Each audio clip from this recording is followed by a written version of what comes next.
தலை முடி கரு கரு கரு கரு கரு கரு நீளமா வளரணுமா? ரோஸ்மெரி வச்சுக்கிட்டு ஒரு ஹேர் பேக் பார்க்கலாம். செம்ம ரிசல்ட் கிடைக்கும். ரோஸ்மெரியில தலைமுடி வளர்றதுக்கு நிறைய நன்மைகள் இருக்கு. கண்டிப்பா ட்ரை பண்ணி பாருங்க. முழு பச்சை பயிரும் வெந்தயமும் நான் நைட்டே ஊற வச்சிருந்தேன்.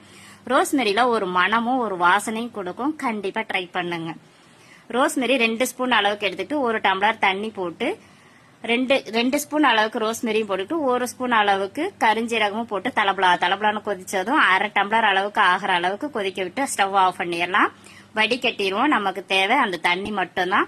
இந்த தண்ணி நல்லா ஆறுனதும் முழு பச்சை பயிரை ஒரு மிக்சி ஜார்ல போட்டு இந்த தண்ணியும் போட்டு நல்லா நைஸா அரைச்சி வேற பாத்திரத்துல போட்டுக்குவோம். அரைச்ச ஹீட்டோட அப்படியே தலையில தடவை வேணாம். ஒரு 10 நிமிஷம் கழிச்சு நம்ம தலையில தடவிக்கலாம். தலையில நல்லா தேங்காய் எண்ணெய் தடவிட்டு இந்த ஹேர் பேக் போட்டு குளிச்சிங்கன்னா தலை ஜில்லுன்னு இருக்கும். அதே சமயம் மனமாவும் இருக்கும். புது முடியும் வளரும். தலையில பூச்சி அரிச்சு போய் முடிய வளராத இருக்கிறவங்களுக்கும் முடி வளரும்.